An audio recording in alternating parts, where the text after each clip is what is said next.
But I just opened the slime without anyone knowing.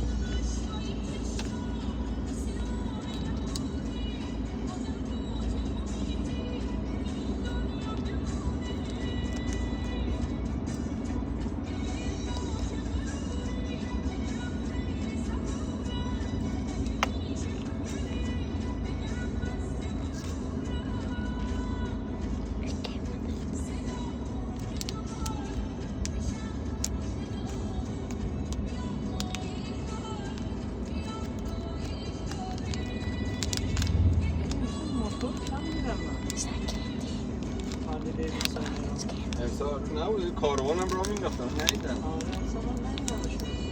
کاروان هم بود.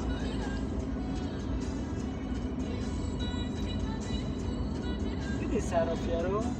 بانکوریه؟ نفهمیدم قضیهش. سردن نیاوردم چیکار کرد. یکی امروز یه چیز گفت این اومد میگفت تو ونکوور میگفت قیمتش اصلا پایین‌تر میداد. یعنی چی پایین‌تر میداد؟ یعنی قیمت دلار رو مثلا بهتر برمی‌داشته از اون برم مثلا نرخ حواله رو از همه پایین‌تر می‌زده. خب بعد میگفت که یه قایق هم داشت مثلا ملت همینجوری مجانی سوار قایقه می‌کرده میچرخونده اشغال مثلا حال میداد ملت مثلا الکی نگو این داره دون میباشونه میگفت خیلی مشتری جمع کرد میگفت یه دفعه آبادانه بود اسمش. آره میگفت یه دفعه چیز زده گفت ما ورشکست شد.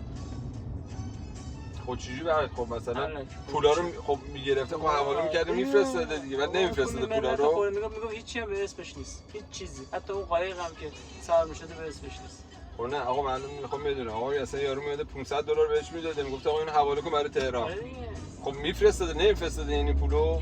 این چند وقت آخر نکرده این کارو. نکردی که مثلا یارو 2-3 روز بعدش آقا پول من چی شد؟ این مثلا پیچونده یارو. یا مثلا یه کاری نمیشه آخه با $200 $500 این حواله‌های کلو میکرد. آقا الان تو این وضعیت میگه که آقا مثلا اول گفته که این تورنتویی هم نزده بعد گفته از دبی نزدن یعنی ملت اینجوری سر دونده همچنان هم پول میگرفته نهایت یه هفته در رو سر به دونه همین دیگه تو همین یه هفته در روز آره پول دیگه، بر چقدر پول توشونده توی یه هفته در روز نمیدونم 1-2 میلیون دلار بود یه چیز با هم جونه من که اصلا این پولای کلون بهش میدادن این چی میگم مثلا با $100 $500 $1000